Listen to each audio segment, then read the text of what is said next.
લોકસભા 2024ની ચૂંટણી પહેલા કેટલાય નેતાઓએ રાજીનામું આપી પક્ષ પલટો કરી રહ્યા છે, ત્યારે વધુ એક થરાદના યુવા નેતા અને NSUIના પ્રદેશ મંત્રીએ કોંગ્રેસના તમામ પદો પરથી રાજીનામું આપતા કોંગ્રેસમાં મોટો ફડકો પડ્યો છે.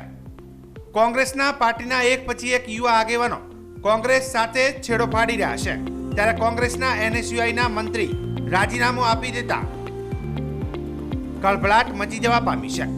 થરાદ તાલુકા કોંગ્રેસના યુવા આગેવાન અને સતત 15 વર્ષથી કોંગ્રેસ પાર્ટીમાં તન મનથી મહેનત કરી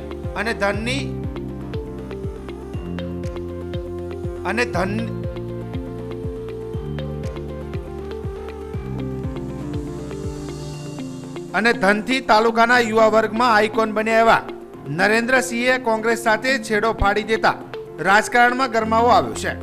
કોંગ્રેસમાંથી રાજીનામું આપતા નરેન્દ્રસિંહ ચૌહાણે જણાવ્યું હતું કે ક્ષત્રિય સમાજ સામે ટિપ્પણી કરનાર કોંગ્રેસ પાર્ટીના રાહુલ ગાંધી, આમ આદમી પાર્ટીના ઉમેશ મકવાણા, ભારતીય જનતા પાર્ટીના પરસોત્તમ રૂપાલા અમારું માન સન્માન ન જળવાય તેવો વેણો બોલ્યા છે. 2016થી કોંગ્રેસ પાર્ટી સાથે જોડાયેલો છું અને હાલ પ્રદેશ મંત્રી NSUIમાં હતો. થરાદ તાલુકામાં NSUI ફરજ બજાવી છે. કોંગ્રેસ પાર્ટીમાં 7 વર્ષથી છું અને કામગીરી કરી છે, છતાં પણ કોઈ નોંધ લેવાતી ન હોવાથી અને સમાજનું અને અમારું અપમાન થતું હોવાથી પાર્ટીમાં રહેવું મને હિતાવ લાગ્યું નથી, માટે આજે હું મારા પદ પરથી રાજીનામું આપું છું તેવું જણાવ્યું હતું. શું પાર્ટી છોડવાનું કારણ શું છે? પાર્ટી છોડવાનું મુખ્ય કારણ એ છે કે અત્યારે અમારા ક્ષત્રિય સમાજની અસ્મિતાનો ભાગ છે.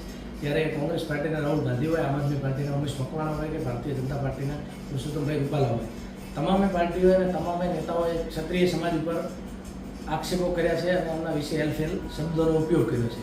પરંતુ જ્યારે વાત આવે કે પરસોત્તમ રૂપાલાએ 3 વાર માફી માંગી છે, સામે અમે કોંગ્રેસ પાર્ટીને પ્રેરિત છીએ, ગઠબંધનનો સમય છે, ત્યારે ઉમેશ મકવાણા અને રાહુલ ગાંધી જ્યારે ક્ષત્રિય સમાજ વિશે બફાટ કરતા હોય અને એમને કોઈ પસ્તાવો ન હોય અને કોઈ પણ પ્રકારની માફી માંગવા તૈયાર ન હોય, ત્યારે ક્ષત્રિય સમાજ આપણો એમની સાથે હોય, એકજૂટ થઈ અને કોંગ્રેસ પાર્ટીની સાથે હોય, છતાં રાહુલ ગાંધીના મોઢામાંથી એક પણ શબ્દ માફી લાયક ના હોય કે ક્ષત્રિય સમાજનું મેં જે કીધું છે એ મારી ભૂલ છે, અથવા તો ઉમેશ મકવાણાના પણ શબ્દો માફી લાયક ના હોય, એ પણ માફી ના માંગતા હોય, તો એવી પાર્ટીમાં રહેવાથી કોઈ ફાયદો નથી, જે અમારું માન સન્માન ના થવા. છેલ્લા કેટલા સમયથી કોંગ્રેસની અંદર જોડાયેલા? 2017થી કોંગ્રેસની અંદર હું જોડાયેલો છું, પ્રદેશ મંત્રી છું, હાલે NSUIમાં થરાદ તાલુકા NSUIમાં રહેલો છું. પાર્ટીમાં લગભગ 7 વર્ષ જેવી કામગીરી આપણે કરી છે, છતાં પણ કોઈ નોંધ લેવાતી ન હોય અને જો સમાજનું અને અમારું અપમાન થતું હોય તો એ પાર્ટીમાં રહેવું મને લાગે ત્યાં સુધી હિતાવ નથી. આપનું નામ? નરેન્દ્રસિંહ ચૌહાણ.